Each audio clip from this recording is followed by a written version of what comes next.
Millions of cats. Once upon a time there was a very old man and a very old woman. They lived in a nice clean house which had flowers all around it, except where the door was. But they couldn't be happy because they were so very lonely. "If only we had a cat," sighed the very old woman. "A cat?" asked the very old man. "Yes, a sweet little fluffy cat," said the very old woman. "I will get you a cat, my dear," said the very old man. And he set out over the hills to look for one. He climbed over the sunny hills. He trudged through the cool valleys. He walked a long, long time, and at last he came to a hill, which was quite covered with cats. Cats here, cats there, cats and kittens everywhere. Hundreds of cats, thousands of cats, millions and billions and trillions of cats. "Oh," cried the old man joyfully, "now I can choose the prettiest cat and take it home with me." So he chose one. It was white. But just as he was about to leave, he saw another one, all black and white, and it seemed just as pretty as the first. So he took this one also. But then he saw a fuzzy gray kitten way over here, which was every bit as pretty as the others, so he took it too. And now he saw one way down in a corner, which he thought too lovely to leave, so he took this too. And now, over there, he saw a cat which had brown and yellow stripes like a baby tiger. "I simply must take it," cried the very old man, and he did. And just then, over here, the very old man found a kitten, which was black and very beautiful. "It would be a shame to leave that one," said the very old man. So he took it. So it happened that every time the very old man looked up, he saw another cat, which was pretty. He could not bear to leave it, and before he knew it, he had chosen them all. And so he went back over the sunny hills and down through the cool valleys to show all his pretty kittens to the very old woman. It was very funny to see those hundreds and thousands and millions and billions and trillions of cats following him. They came to a pond. "Meow, meow, we're thirsty," cried the hundreds of cats, thousands of cats, millions and billions and trillions of cats. "Well, here is a great deal of water," said the very old man.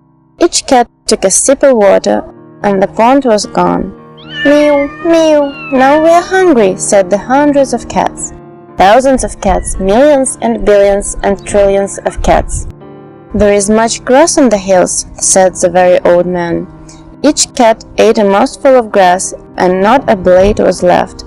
Pretty soon the very old woman saw them coming. "My dear," she cried, "what are you doing? I asked for one little cat, and what do I see? Cats here, cats there, cats and kittens everywhere. Hundreds of cats, thousands of cats, millions and billions and trillions of cats." "But we can never feed them all," said the very old woman. "They will eat us out of house and home." "I never thought of that," said the very old man. "What shall we do?" The very old woman thought for a while, and then she said, "I know, I will let the cats decide which one we should keep."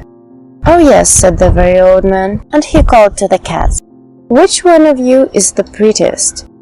I am, no, I am, no, I am the prettiest, I am, no, I am, cried hundreds and thousands and millions and billions and trillions of voices, for each cat thought itself the prettiest. And they began to quarrel. They bit and scratched and clawed each other and made such a great noise that the very old man and the very old woman ran into the house as fast as they could. They did not like such quarreling, but after a while the noise stopped, and the very old man and the very old woman peeped out of the window to see what had happened.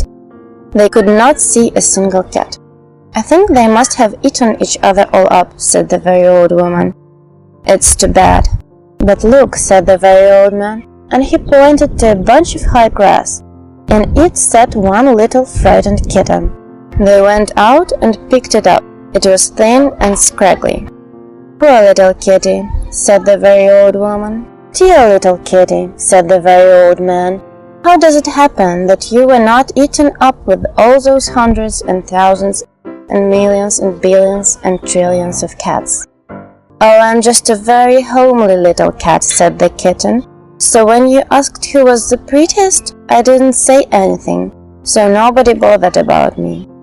They took the kitten into the house, where the very old woman gave it a warm bath and brushed its fur until it was soft and shiny. And soon it grew nice and plump. Every day they gave it plenty of milk, and it is a very pretty cat, after all, said the very old woman. "It is the most beautiful cat in the whole world," said the very old man. "I ought to know, for I've seen hundreds of cats, thousands of cats, millions and billions and trillions of cats, and not one was as pretty as this one."